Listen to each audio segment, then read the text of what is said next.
कृष्ण, भीम और अर्जुन तीनों ब्राह्मण का रूप बना करके गए। दान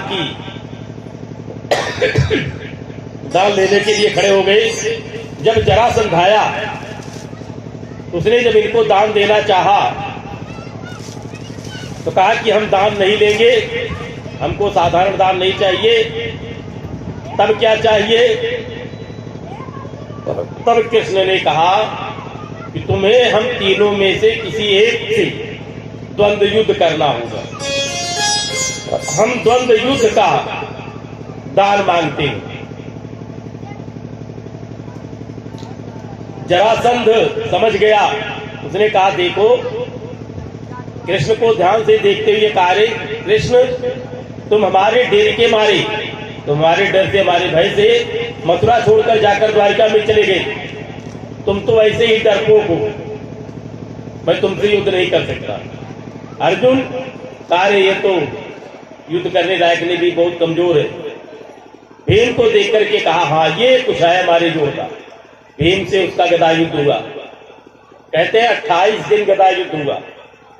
व्याकुल हो गए, जरासंध मरता ही नहीं था।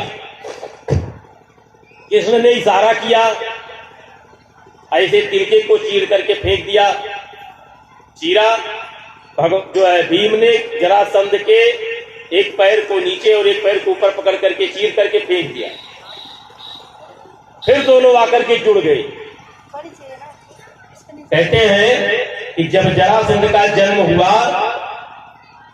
तो ये 2 भागों में बटा हुआ था। इसके पिता ने इसको जंगल में फिकवा दिया। तो जरा नाम की एक राक्षसी आई, देखा कि 2 टुकड़े हैं, दोनों को हाथ में लेकर अट्टहास करती, दोनों को हाथ में लेकर ऐसे जोड़ दिया दोनों टुकड़ों को। तो बालक जो है अट्टहास करते हुए खड़ा हो गया और उस जरा को मार दिया। तब से उसका नाम हो गया जरासंध। भीम ने जब कृष्ण की ओर देखा तो भीम ने इशारे से तिनके को चीर करके विपरीत दिशा में फेंक दिया। भीम ने वैसा ही किया, जरासंध का वध हुआ। देखिए, जरा कौन है? जो हमारी शारीरिक पीड़ाएं हैं, ये जरासंध है। संध माने होता है जोड़, जरा माने वृद्धा। वृद्धावस्था और आने के पहले और युवावस्था के बीच की जो भाग है, वही जरासंध है। अर्जुन जो है वो जीव है, भीम जो है प्राणात्मा है, प्राण है। जब प्राण व्याकुल होकर के कृष्ण की ओर देखता है, तभी जरासंध से छुटकारा मिल सकता है। बोलिए भक्तवत्सल भगवान के। भगवान ने राजसूय यज्ञ का प्रारंभ किया। सबने विचार करके कृष्ण को अग्र पूजा के लिए मनाया। भगवान की पूजा हो रही थी कि शिशुपाल आ गया।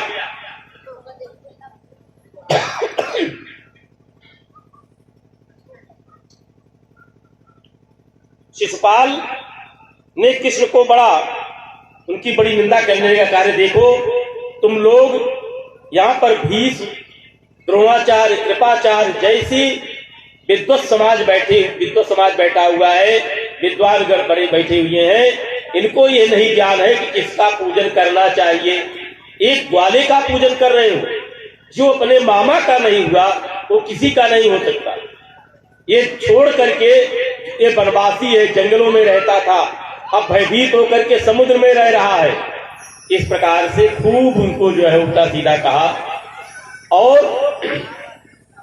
शिशुपाल जो है वो कृष्ण की बुआ का बेटा था। जब शिशुपाल पैदा हुआ तो उसकी 3 आंख थी। अब ज्योतिषियों ने बताया कि जिसके हाथ गोद में जाने पर इसकी तीसरी आंख गिर जाएगी, उसी के द्वारा इसका वध होगा। अंत में कृष्ण जब पहुंचे, उनकी बुआ ने जब शिशुपाल को उसकी गोदी में दिया कृष्ण की, तो उसकी एक आंख गिर गई। उनकी बुआ दौड़ करके कृष्ण के पैर को पकड़ लिया और कहा कि बेटा, ये तुम्हारा मेरा भाई है। ऐसा जो किसी ने बताया है इसकी तीसरी आंख जिसकी गोद में जाने पर नष्ट होगी, उसी के द्वारा इसका वध होगा। इसलिए मैं आपसे विनती करती हूं कि इसका आप वध नहीं करना। कृष्ण ने कहा कि ठीक है बुआ जी, मैं इसकी 100 गलतियां माफ कर दूंगा। इस प्रकार से 100 गिनती तक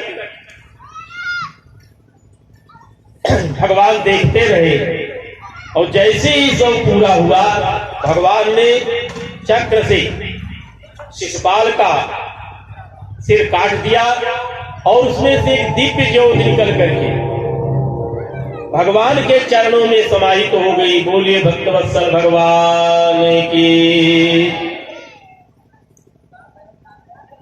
इस प्रकार से दंतवक्त्र का भी भगवान ने वध किया।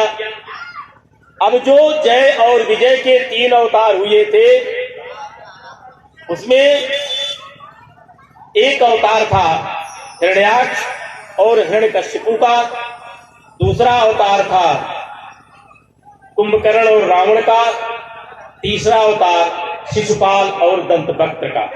इस प्रकार से भगवान ने 4 बार जन्म लेकर के, भगवान ने 4 बार अवतार ग्रहण करके अपने सेवकों का उद्धार किया। हिरण्याक्ष जो है वो लोभ का स्वरूप है, लोभ कभी मरता नहीं है। इसलिए हिरण्याक्ष को मारने के लिए भगवान को बराह अवतार लेना पड़ा और हिरण्यकश्यपु को मारने के लिए नरसिंह भगवान का अवतार लेना पड़ा। लोभ और क्रोध जल्दी मरता नहीं है, तो हिरण्याक्ष और हिरण्यकश्यपु लोभ और क्रोध के रूप है। रावण और कुंभकर्ण जो है वो काम का प्रतीक है। काम को मारने के लिए भगवान ने रामावतार ग्रहण किया। शिशुपाल और दंतवक्त्र को मारने के लिए भगवान ने कृष्णावतार दिया। बोलिए भक्तवत्सल भगवान की।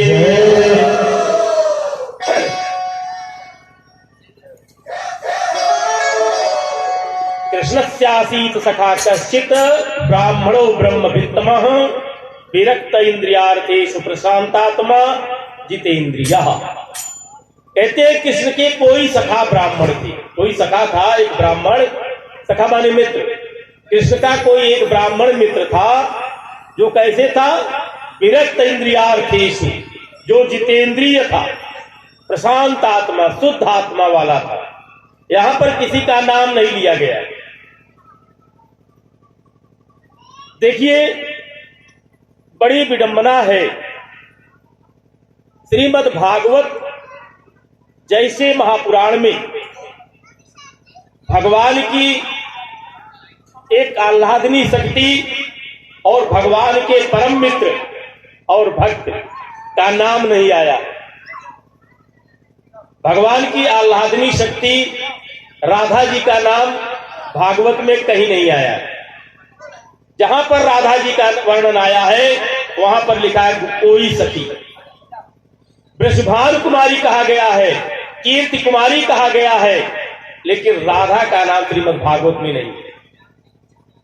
कारण यह है कि सुखदेव जी राधा जी को अपना गुरु मानते हैं।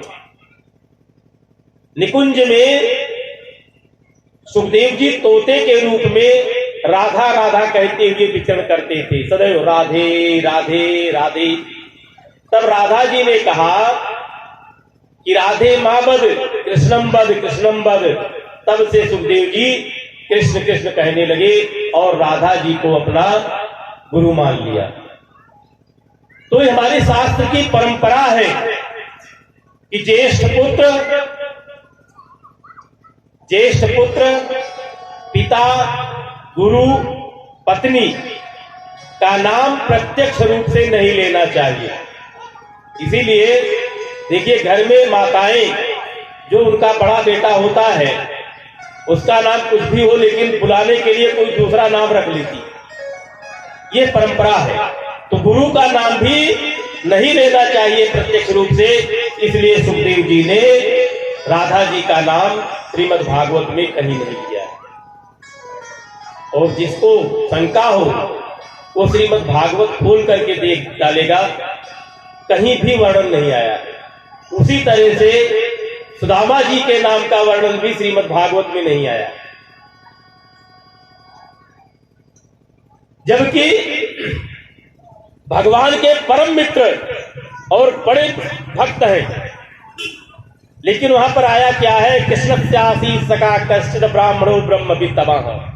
ब्रह्मवित्त, ब्रह्म को जानने वाला कोई ब्राह्मण था, किसी का नाम नहीं दिया। अंत में दिया है श्री दामचरिते, श्री दामा नाम दिया है। सुदामा का वास्तविक नाम जो था वो श्री दामा है।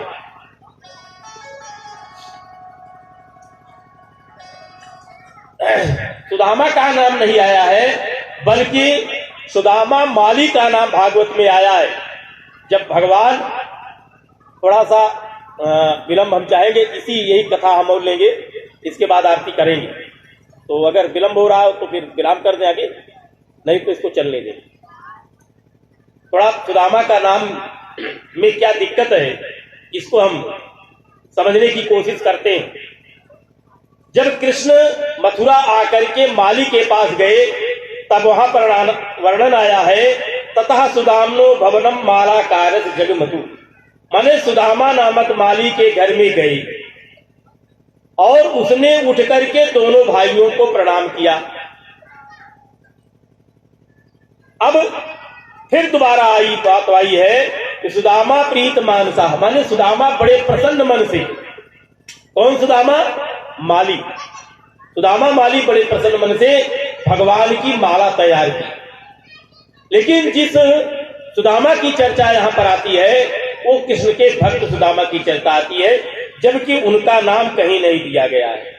केवल लिखा गया है कृष्णस्यासीत सका कश्चित् ब्राह्मणो ब्रह्मवित्तमः। सुदामा का नाम नहीं लिया गया है। और यहीं से सुदामा की कथा प्रारंभ होती है, जिसका विशद वर्णन कवियों ने सुदामा का नाम लेकर के बहुत वर्णन किया है। लेकिन श्री राधा जी के विषय में भी मैंने बता दिया, वही चीज है। स्वामी श्री धराचार्य जी ने, जो श्रीमद् भागवत के प्राचीन टीकाकार हैं, उन्होंने अपनी भावार्थ दीपिका पर लिखा है, जो भाष्य लिखा उस टीका पर लिखा है, बंशीधर जी ने प्रमाण प्रस्तुत किया है, जो बृहत संहिता से लिया गया है, कि श्री दामा नाम के दो व्यक्ति थे, दोनों बलराम और श्री कृष्ण के मित्र थे। एक गोपबालकों के साथ भगवान श्री कृष्ण की बाल लीला में थे, और दूसरा जो भगवान के साथ संदीपनी के आश्रम में विद्याध्ययन कर रहे थे, वह थे। लिखा जो है बृहत संहिता में वर्णन आया है, श्री दामानौ सख्ययोः दो लांगलिवा वासुदेवयोः एको गोपाल लीलायाम द्वितीया शास्त्र चिंतने आद्यो गोपः परो विप्रो द्वावेव परम प्रियौ राम केशवौ केशवयोग्यौ श्री कृष्ण से विशेषता। तो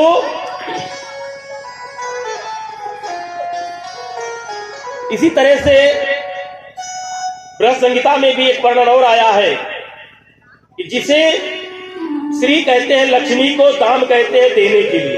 अगर श्री दाम का अर्थ बताया जाए, लगाया जाए, तो उसका अर्थ होता है कि जो संपत्ति देवताओं को भी दुर्लभ है उसे श्री कहते हैं, और उस संपत्ति के जो स्वामी हैं उसको जिसे दे दे वो श्री दामा कहलाता है।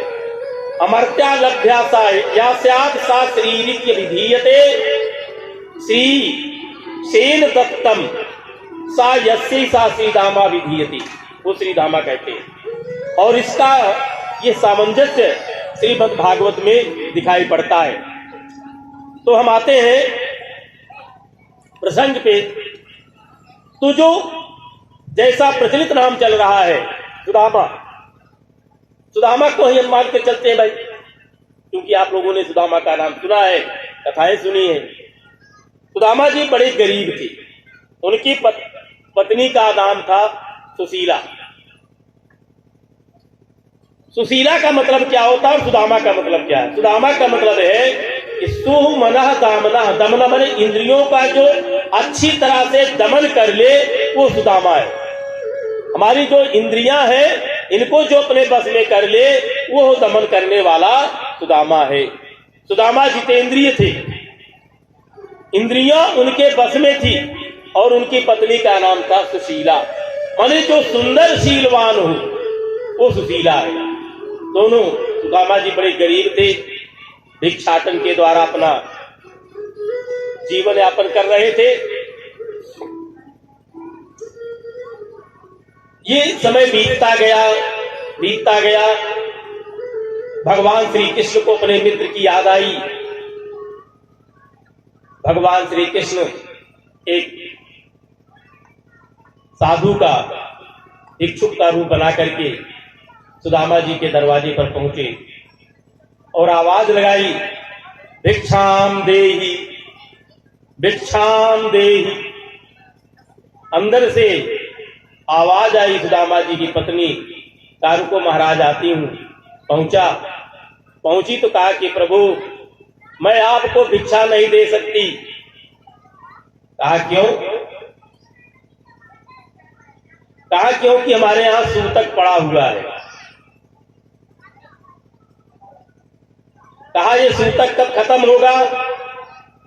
आप बताइए, सूतक खत्म होने के बाद मैं आऊंगा। तो कहा प्रभु स्वामी जी यह सूतक कभी खत्म होने वाला नहीं है, क्योंकि मेरे घर में दरिद्र नारायण भगवान का जन्म हुआ है। बोलिए दरिद्र नारायण भगवान की। लक्ष्मी के दो पुत्र हैं, एक दरिद्र नारायण और एक मणि नारायण, मणिराम। तो मणि नारायण जो है वो तो भगवान के पास रहते हैं, धनवानों के पास रहते हैं, और दरिद्र नारायण जो है वो गरीबों के पास रहती है। प्रबंध काव्य में बल्लाल ने कवि हुए हैं संस्कृत के, उन्होंने प्रबंध काव्य में जो उनका एक काव्य है भोज प्रबंध, उसमें भी उन्होंने लिखा है कि एक ब्राह्मण चाहता है महाराज भोज के यहाँ भिक्षा मांगने के लिए, तो अपनी व्यथा को कैसे जो है करता है। पूछते हैं कि भाई कौन हो? तो कहा कि राजा हमारे मौसेरी भाई हैं। कहा कैसे? कहा कि मैं दरिद्र नारायण हूं और वो जो है मणिराम है। तो दरिद्रता का जन्म हुआ है, इसलिए मेरे यहां से कभी सूतक नहीं समाप्त होगा। फिर कुछ दिन बाद भगवान आए, उनको उपदेश दिया, सुशीला को बताया कि देखो तुम्हारे जो पति हैं ये भगवान द्वारिकाधीश के परम मित्र हैं। दोनों ने उज्जैनी में संदीपनी ऋषि के आश्रम में एक साथ विद्या अध्ययन किया था, तो द्वारिकाधीश है तो उनके पास इनको भेज क्यों नहीं देती। अब जो है सुदामा की पत्नी रोज उनको जो है खींचने लगी, पूछने लगे कि जाओ जाओ जाओ। सुदामा ने कहा देखो अपने मित्र के घर में, बेटी के घर में, गुरु के घर में कभी भी खाली हाथ नहीं जाना चाहिए। बेटी के यहाँ जाना है तो कुछ लेके जाइए, गुरु से मिलने जाना है तो कुछ लेके जाइए, चाहे तुलसी दल ही लेकर जाइए। मित्र के घर जाना है तो कुछ लेके जाइए, और हमारे पास तो कुछ ही नहीं, मैं लेकर क्या जाऊंगा।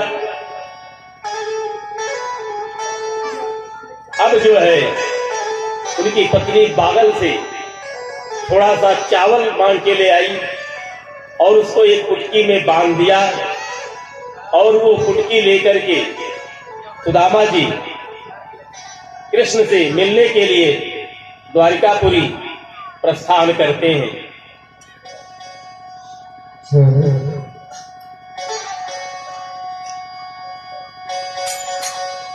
आओ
अब खुदाई तेरे दर पे आया खुदा भिखारी तेरे दर पे आया खुदा भिखारी।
बोल भक्तवत्सल भगवान की जय। दामा को अपने दरवाजे पर पाकर के भगवान श्री कृष्ण तम विलोक्याचितो दूरात प्रियाय पर्यंतमास्थिताः, दूर से ही दौड़ करके उन्हें अपने गले से लगाते हुए अपने महल में ले जाकर अपनी पलंग पर बिठा दिया और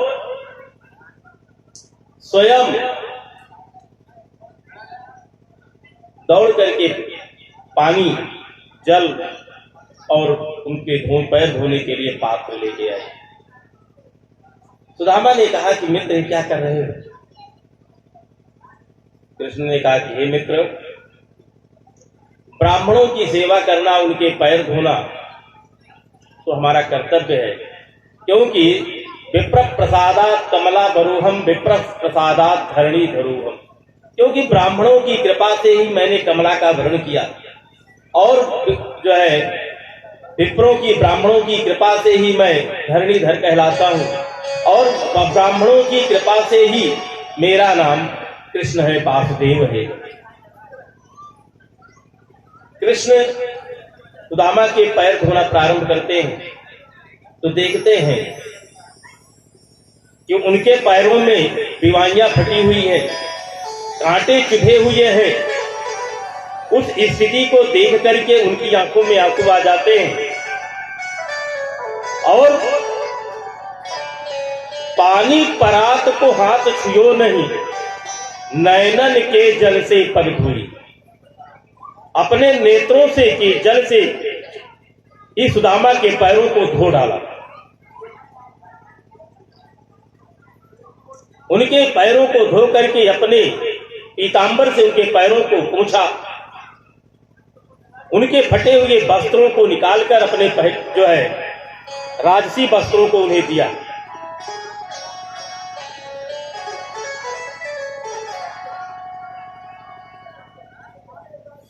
रानियों ने देखा कि अरे ये कौन ऐसा पुरुष, कौन ऐसा व्यक्ति है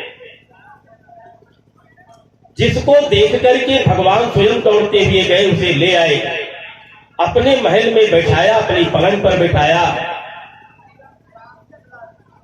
सब दौड़ती हुई सुदामा के पास पहुंची। कृष्ण ने सबसे कहा, देखो ये ब्राह्मण देवता मेरे परम मित्र हैं, काफी दिनों के बाद आए हैं। धूप दीप नैवेद्य से उनका पूजन किया, पलंग पर बैठ करके दोनों वार्तालाप करने लगे। कृष्ण ने सुदामा से पूछा कि मित्र, गुरुकुल छोड़ने के बाद तुमने विवाह किया कि नहीं किया? क्योंकि तुम तो विरक्त थे, सांसारिकता से तुम्हें कोई मोह माया नहीं थी, तो विवाह किया, गृहस्थी बसाई, या ऐसे ही सन्यासी बने रहे? सुदामा ने बड़े दुखे मन से कहा, मित्र करना पड़ा, उस परिस्थिति ऐसी हुई कि किया। 2 बच्चे भी हैं। कृष्ण ने प्रयास किया, अरे मित्र विवाह कर लिया और मुझे बुलाया भी नहीं। सुदामा ने पूछा, अच्छा मित्र छोड़ो, ये बताओ कि तुमने विवाह किया कि नहीं किया? तो बताया कि हाँ हमने तो विवाह किया, और 1 2 3 4 नहीं 16,108 विवाह किया। सुदामा ने कहा क्यों? हमने एक विवाह किया तो तुमको नहीं बुलाया तो तुम बड़े नाराज हो गए, हमने तो एक ही किया, और तुमने तो 16,108 विवाह किया, किसी में नहीं बुलाया। तो परिचय कराओ सबसे। सबसे परिचय कराना प्रारंभ किया। ये रुक्मिणी है। रुक्मिणी जी आई, ब्राह्मण देवता को प्रणाम किया, उनको आशीर्वाद दिया, कल्याण भव, सौभाग्यवती भव, पुत्रवती भव। सबको क्रम से आशीर्वाद देना प्रारंभ किया। बीच में सुदामा जी ने पूछ लिया कि भाई कितनी है? कहा आप केवल आशीर्वाद देते जाइए, गिनती मत कीजिए। कितनी है? बताया 16,108 है। कहा भैया जितना हो गया उतना बहुत है, बाकी सबको एक साथ, और हम अच्छा से ऐसे ही सबको आशीर्वाद दे दे रहे हैं। और कहा देखो, पत्नी के साथ पति को भी ब्राह्मण के पैर छूना चाहिए, दोनों को तभी उसका फल मिलता है। भगवान कृष्ण ने रुक्मिणी, सत्यभामा समस्त स्त्रियों के सहित सुदामा के पैरों का स्पर्श किया। सुदामा ने सबको आशीर्वाद दिया। देखिए, ये भारतवर्ष की भूमि है। भारत की भूमि में उत्पन्न संतों में ये क्षमता है कि वो भगवान तक को आशीर्वाद दे सकता है, साधारण मनुष्य की बात अलग है। एक ब्राह्मण ही ऐसा है कि जो भगवान को भी आशीर्वाद दे सकता है। भगवान राम को वशिष्ठ जी ने आशीर्वाद दिया। विश्वामित्र जो है वो ऋषि ब्राह्मण नहीं थे, वो राजा थे, क्षत्रिय थे, और सुदामा ने भगवान श्री कृष्ण को दिया। वार्ता चल रही थी, कृष्ण के अंदर उत्सुकता जागृत हुई। जो लाए थे सुदामा जिसको छिपा रहे हैं, तो कृष्ण तो सबकी मन की बात जानते हैं। उन्होंने सोचा देखिए कि मेरा मित्र कितना अपरिग्रही है, ये कुछ देना नहीं चाहता, कुछ लेना नहीं चाहता, ये तो ब्याज का सौदा करता ही नहीं है। पूछा कि बताओ भाभी ने कुछ दिया कि नहीं दिया, ये बगल में क्या दबा रहे हो? ऐसा कहते हुए उन्होंने उनकी पोटली को खींच लिया, वो फट गई, चावल उनके जो बिखर गए। भगवान ने कहा ओ भाभी के दिए ये चावल हैं, ये तो बड़े अच्छे हैं, बड़े मधुर हैं, और एक मुट्ठी अपने मुंह में डाल लिया। कहा वाह बड़े स्वादिष्ट है। दूसरी डाल लिया, कहा बड़े स्वादिष्ट है, बहुत अच्छे। अरे मित्र, इतने स्वादिष्ट चावलों को आप चुरा रहे थे? मेरी भाभी ने मुझे प्रेम से भेजा था और आप इसको चुरा रहे हो। तीसरी मुट्ठी भी डाल लिया, और जब चौथी मुट्ठी डालना चाहे तो महारानी रुक्मिणी ने पकड़ लिया। प्रभु, आपने 3 मुट्ठी चावल लेकर के 3 लोग तो दे दिया, क्या आप मुझे भी देना चाहते हैं? भगवान ने चौथी मुट्ठी छोड़ दी। समय आया, कुछ दिन बीता, बहुत समय हो गया। सुदामा जी ने एक दिन कहा कि कन्हैया अब हम घर जाना चाहते हैं। कहा हाँ मित्र, बहुत अच्छा, बहुत किया, बहुत ऐसी कृपा बनाए रखना, बीच बीच में आते रहना, मैं भी आऊंगा। जब जाने लगे तो कहा कि मित्र ये कपड़ा वपड़ा सब तुम पहन के जाओ, अच्छा लगता है तुमको। कहा नहीं, हमको तुम्हारी वही फटी हुई धोती अच्छी लगती है, मैं ये सब लेकर के क्या करूंगा। और सुदामा जी जो है अपने फटे हाल जिस वस्त्र में गए थे उसी वस्त्र में वापस आ गए।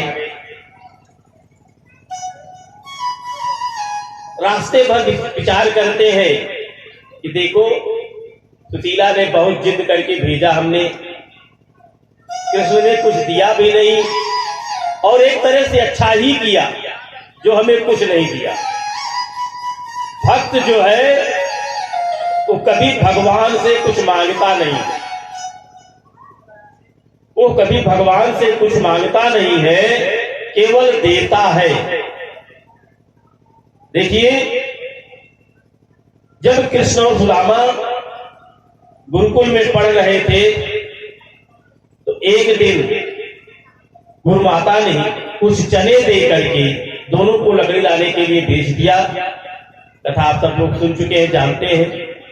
उसके पीछे रहस्य यह है कि सुदामा ने कृष्ण को चना क्यों नहीं दिया। उसके पीछे एक रहस्य यह है कि जो चना था एक वृद्धा ब्राह्मणी का था, उसके घर में केवल वही चना ही था। चोर उसको चुरा कर ले जा रहे थे और ला करके संदीपनी के आश्रम में एक स्थान पर रख दिया, और वही चना जो है शिष्यों ने माता जो है संदीपनी की पत्नी को दे दिया, गुरु माता को, और वही चना जो है सुदामा को दे दिया।